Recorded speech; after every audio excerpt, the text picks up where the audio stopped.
Yabangan mo ako pag masarap ka na. Pag masarap ka na magluto. Huy, baka isam yan. Hello mga buddy, I'm back for another video. And for today's video, ipapakita ko sa inyo kung paano maging masarap. Huy, hindi paano magluto na masarap. Pero bago ang lahat, ako nga po pala si Hisam, ang inyong former OFW for almost 10 years sa Saudi Arabia. At ngayon for good na ako dito sa Pilipinas. So ayun na nga mga buddy, ipapakita ko sa inyo kung paano magluto ng masarap na pastil in a different way. Maraming paraan kasi ang pagluluto nito, pero alam ko yung sa amin na pagluluto dito is different. Like, masarap siya. Sinasabi ko sa inyo mga buddy, sarap namin mga taga Mindanao. Uy, baka Hisam yan. Di joke lang mga buddy, pero ang totoo niyan, ang nagpapasarap talaga ng pastel namin dito sa Mindanao is yung tinatawag namin na sakurab. It's a variety of spring onions. Ang kaibahan lang nito, mapapayat yung dahon niya tapos malalaki yung puwit niya. When it comes to smells naman niya, it almost same sa spring onions. Medyo matrabaho nga lang tong gawin kasi nga maliliit yung dahon niya tapos kailangan mo pang dikdikin para lumabas yung kanyang aroma. Pero syempre, worth it to mga buddy. Parang relationship lang yan mga buddy. Kailangan mong i-workout ng maigi para mas maging worth it. At saka sabi nga nila, habang tumatagal, lalo daw sumasarap. Pero iba yung sa akin, habang tumatagal, lalong tumitigas. Uy, baka Hisam yan. Tapos, eto mga buddy, kailangan mo din tong dikdikin ng maigi kasi para mas maging masarap siya. Diba, gano'n naman talaga yun?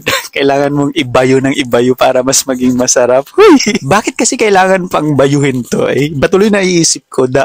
Anyway mga buddy, lumalali tayo sa video. Balik tayo dito sa video ko. So, ayun na nga mga buddy, yung ibang nagluluto ng pastil, ang ginagawa nila, chicken pastil. Pero sa akin naman, dahil low budget to mga buddy, ang gagawin natin dito ay yung fish. Gaya nga ng sabi ko kanina, there's so many ways of cooking pastil at naiiba talaga yung sa amin dito sa Mindanao. Syempre, iba talaga kasi gawang Hisam yan eh. Huy, baka Hisam yan. Kilala nyo din naman ako sa pagluluto. Kung ano yung naiisip ko at saka kung ano yung available sa kusina namin, yun talaga yung lulutuin ko. And as far as I know, sa Manila, ang ginagawa nilang pastil is chicken lang. Yung tinatawag nilang chicken pastil. Pero dito sa amin, lahat yata kaya namin gawing pastil. Actually mga buddy, ang original talaga ng pangalan nito is kagikit. Kaya lang siya nagiging pastil pagka nilagay mo na doon sa kanin na binalot sa dahon ng saging. And sa pagkakaalam ko, ang ginagawa talagang kagikit ay minsan manok naman, madalas manok, pero mas madalas talaga na isda yung ginagawa. Kasi originally, yung kagikit, yan yung mga leftover na isda, yung hindi na maubos. Tapos para hindi na siya mapanis, gagawa natin ng paraan para ma-extend pa yung buhay niya. Sana lahat nagagawa ng paraan para ma-extend, no? Kasi yung sa amin kasi hindi na talaga na-extend. Huy! Alam mo yung ginawa mo naman na talaga ang lahat, pero hindi na talaga, napanis na, hindi na pwedeng i-extend. Huy, baka Hisam yan. But anyway, it's either you like it or not, pagka natapos na yung isang bagay, kailangan mo na mag-move on. Wala ka na magagawa dun sa bagay na natapos na. Huwag kang mag-feeling ulam na pagka na-leftover ka, kailangan mo lang ilagay sa ref, tapos pwede ka nang balikan ulit.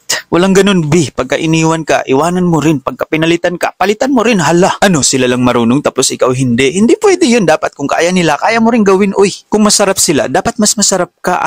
Magluto. Huy!